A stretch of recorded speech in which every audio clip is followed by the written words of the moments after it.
ఎన్నికల వేళ తెలుగు రాష్ట్రాల్లో రాజకీయ నాయకులు పుష్ప సినిమాను బాగా ఫాలో అవుతున్నట్టుగా కనిపిస్తోంది. తౌడు లారీ, పైపుల లారీ, కాదేది డబ్బుల తరలింపుకు అనర్హం అని రాజకీయ నాయకులు అనుకుంటూ ఉన్నారు. పుష్ప సినిమా స్టైల్లో డబ్బును తరలిస్తూ ఉన్నారు రాజకీయ నాయకులు. మొన్న జగ్గైపేట, ఇవాళ తూర్పుగోదావరి జిల్లా నల్లజల్ల వ్యాను అడుగు భాగంలో ఒక ప్రత్యేకంగా అరలను ఏర్పాటు చేసి అందులో డబ్బులను పెట్టి తరలిస్తూ ఉన్నారు. ఇప్పుడు వ్యాన్ అడుగు భాగంలో డబ్బులను పెట్టి తరలిస్తున్న మరో లారీ కూడా పట్టుబడింది. ప్రమాదం జరగడంతో ఇప్పుడు తాజాగా డబ్బులు తరలిస్తున్న వెహికల్కి ప్రమాదం జరగడంతో అందులో డబ్బులు తరలిస్తున్నారు అనే విషయం బయటపడింది. సీక్రెట్గా వ్యాన్ లోపల అరలను ఏర్పాటు చేశారు. అరల్లో డబ్బులు పెట్టి అది తౌడు తీసుకెళ్తున్నట్టుగా కవరింగ్ ఇచ్చారు. మొన్న పీవీసీ పైపులు తీసుకెళ్తున్నట్టుగా, ప్లాస్టిక్ పైపులు తీసుకెళ్తున్నట్టుగా కవరింగ్ ఇచ్చారు. అందులో సుమారు 8 కోట్ల రూపాయల పైబడి నగదును తరలిస్తూ పట్టుబడ్డారు. ఇప్పుడు తౌడులో కలిపే కెమికల్ బస్తాలతో ఒక వ్యాన్ని సెట్ చేశారు. ఆ వ్యాన్లో ఒక అరను ఏర్పాటు చేసి అందులో 7 కోట్ల రూపాయలు పెట్టి డబ్బును తరలిస్తున్నారు. వ్యాన్ బోల్తా పడింది. క్లీనర్కు గాయాలయ్యే సంఘటనా స్థలానికి చేరుకొని పోలీసులు అక్కడ రెస్క్యూ చేపట్టిన సమయంలో వ్యాన్ అడుగు భాగంలో 7 కోట్ల రూపాయల డబ్బును గుర్తించారు. 7 బాక్సుల్లో డబ్బును గుర్తించారు.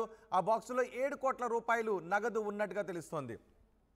అనంతపల్లి టోల్ ప్లాజా దగ్గర డబ్బును లెక్కిస్తున్నారు అధికారులు. రంగంలోకి దిగారు. ఎలక్షన్ ఫ్లయింగ్ స్క్వాడ్ కూడా రంగంలోకి దిగింది. డబ్బును రాజమండ్రి నుంచి విజయవాడకు తరలిస్తున్నట్టుగా సమాచారం. ఆ డబ్బు ఎవరిదై ఉంటుందనే కోణంలో దర్యాప్తును ప్రారంభించారు పోలీసులు. ఎన్నికలకు 2 రోజుల ముందు భారీగా నగదు పట్టుబడుతూ ఉండటంతో మరింత అప్రమత్తమైంది అధికార యంత్రాంగం.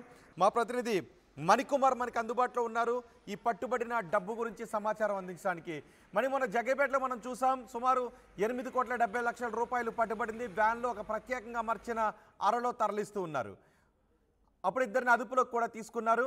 చిత్తూరుకు చెందిన ఒక నేతదిగా అనుమానాలు కూడా వ్యక్తం చేశారు. ఇప్పుడు ఈ డబ్బు ఎవరిది? ఒకవేళ ఈ ప్రమాదం జరగకపోయి ఉంటే డబ్బు విషయం బయటకు వచ్చి ఉండేది కాదు. సో ఈ డబ్బు ఎవరిదిగా భావిస్తున్నారు? రోహిత్, ఎన్నికలకి ఇంకా ఒక 2 రోజుల సమయం మాత్రం ఉండటంతో అటు జిల్లా యంత్రాంగం అంతా కూడా అప్రమత్తం అవుతుంది. అన్ని చోట్ల కూడా రాష్ట్ర వ్యాప్తంగా కూడా అన్ని సరిహద్దుల్లో, గ్రామాల్లోనూ, అటు పట్టణాల్లోనూ, జిల్లా సరిహద్దులు, రాష్ట్ర సరిహద్దులో కూడా పటిష్టమైన బందోబస్తుని ఏర్పాటు చేస్తున్నారు. చెక్ పోస్టులను ఏర్పాటు చేస్తున్నారు. ఎక్కడికక్కడ ప్రతి వాహనాన్ని కూడా క్షుణ్ణంగా పరిశీలిస్తున్నారు. అయితే పోలీసులు అధికారులు కళ్ళు గప్పి కొంతమంది డబ్బును తరలించే కార్యక్రమాలు చేస్తూ ఉన్నారు. తాజాగా ఇప్పుడు తూర్పుగోదావరి జిల్లా నల్లజల్ల మండలం అనంతపల్లి వద్ద దాదాపు సుమారు 7 కోట్ల రూపాయల నగదు బయటపడుతుంటే అందరూ కూడా ఉలిక్కి పడ్డారు. ఈ నగదు ఎక్కడి నుంచి వస్తుంది అనేది ఎప్పుడైతే ప్రస్తుతం అయితే ఆరా తీస్తున్నారు. దీనికి సంబంధించి పూర్తి వివరాల్లోకి వెళ్తే, ఈ రోజు ఉదయం అటు హైదరాబాద్ నుంచి విజయవాడ వచ్చినటువంటి ఒక వ్యాను విజయవాడ నుంచి వైజాగ్ వెళ్తుంది. ఈ క్రమంలో అటు అనంతపల్లి టోల్ ప్లాజా దగ్గరికి వచ్చేటప్పటికి ఆ వ్యాను వెనక నుంచి మరొక వ్యాను ఢీకొట్టింది. ఈ ప్రమాదంలో వ్యాను బోల్తా పడింది.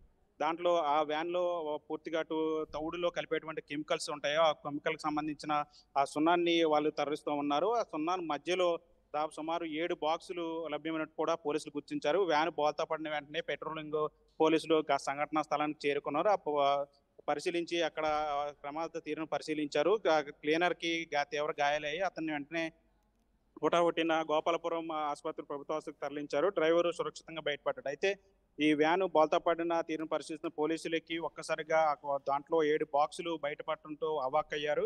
ఆ 7 బాక్సులు ఏంటి అనేది ఆరా తీస్తూ అందులో కూడా నగదు ఉన్నట్టు కూడా గుర్తించారు. వెంటనే ఉన్నతాధికారులకు సమాచారం అందించారు. వారంతా కూడా అక్కడ చేరుకొని ఆ 7 బాక్సులు అన్నిటి కూడా అనంతపల్లి టోల్ ప్లాజా వద్ద అక్కడ ఓపెన్ చేశారు. దాంట్లో భారీగా నగదు బయటపడింది. సుమారు దాదాపు 7 కోట్ల రూపాయల వరకు ఉంటుందని చెప్పి అధికారులు అంచనా వేస్తున్నారు. ప్రస్తుతం ఇప్పుడు అనంతపల్లి టోల్ ప్లాజా వద్ద ఈ నగదంతా కూడా లెక్కిస్తూ ఉన్నారు.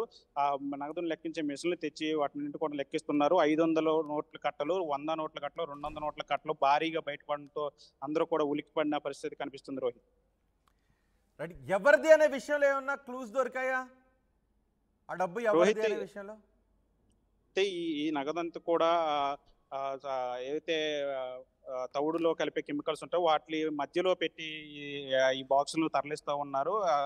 తౌడు కెమికల్స్ రవాణా చేస్తున్నట్టుగా కూడా చెప్పి లోపల నగదును తరలిస్తూ ఉన్నారు. విజయవాడ నుంచి ఇదంతా కూడా వైజాగ్ వెళ్తున్నట్టు కూడా గుర్తించారు. అయితే ఈ నగదు కూడా విజయవాడకి అటు హైదరాబాద్ నుంచి వస్తుందని చెప్పి సమాచారం ఉంటుంది. అయితే ఈ నగదు ఎవరిది, ఎక్కడి నుంచి తీసుకొస్తున్నారు, ఎవరికి తీసుకెళ్తున్నారు, ఎవరికి చెందింది అయితే ఇంకా ప్రస్తుతం అయితే పోలీసులు అయితే సమాచారం ఏమీ అందవలేదు.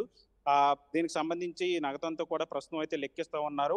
ప్రమాదం జరిగింది కాబట్టి ఈ నగదంతా కూడా బయటపడింది. లేదంటే ఇదంతా కూడా టార్గెట్ ప్లేస్‌కి ఖచ్చితంగా వెళ్ళిపోయేదని చెప్పి పోలీసులు కూడా అనుమానం వ్యక్తం చేస్తా ఉన్నారు. ఇది ఎవరిది ఎన్నికలు ఉన్న నేపథ్యంలో రాజకీయ నాయకులు ఒక పక్క, మరోవైపు హవాలా డబ్బు ఇదంతా కూడా ఆ డబ్బు అక్రమ రవాణా జరుగుతున్న క్రమంలో పోలీసులు ఎంత పటిష్టమైనటువంటి చెక్ పోస్టులు గాని, బందోబస్తు గాని ఏది ఏర్పాటు చేసినా సరే వాళ్ళకి కళ్ళుగప్పి ఏదో ఒక రూపంలో డబ్బును తరలించే కార్యక్రమం చేస్తూ ఉన్నారు. ఈ నేపథ్యంలో ఈ డబ్బు ఎవరిది అనేదైతే ప్రస్తుతం అయితే పోలీసులు ఆరా తీస్తున్నారు. డ్రైవర్‌ను కూడా పూర్తిగా విచారణ చేస్తున్నారు.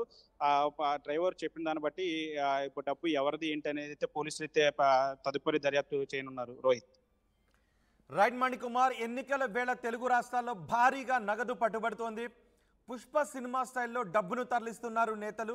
మొన్న జగ్గైపేట, ఇవాళ తూర్పుగోదావరి జిల్లా నల్లజర్ల వ్యాన్ అడుగు భాగంలో డబ్బుల బాక్సులు ఇప్పుడు పట్టుబడ్డాయి. ప్రమాదం జరగడంతో ఈ డబ్బు విషయం బయటకు వచ్చింది. తౌడులో కలిపే ఒక కెమికల్ లోడ్తో వెళ్తున్న ఒక చిన్న వెహికల్లో ఈ డబ్బును తరలిస్తున్నారు. మొన్న ప్లాస్టిక్ పైపుల లోడ్తో వెళ్తున్న లారీలో ఒక అరను ఏర్పాటు చేసి అందులో 8 కోట్ల రూపాయలను తరలించే ప్రయత్నం చేసి పోలీసులకు దొరికిపోయారు. ఇప్పుడు ఒక కెమికల్ను తరలిస్తూ, తౌడులో కలిపే కెమికల్ను తరలిస్తూ వాటి మధ్య ఈ బాక్సుల్లో డబ్బును నింపి 7 కోట్ల రూపాయలను తరలిస్తూ వ్యాన్కు ప్రమాదం జరగడంతో ఇప్పుడు పోలీసులకు అడ్డంగా దొరికిపోయారు. అయితే ఈ డబ్బు ఎవరిది, ఎక్కడి నుంచి ఎక్కడికి తరలిస్తున్నారనే విషయంపై పోలీసులు ఆరా తీస్తున్నారు.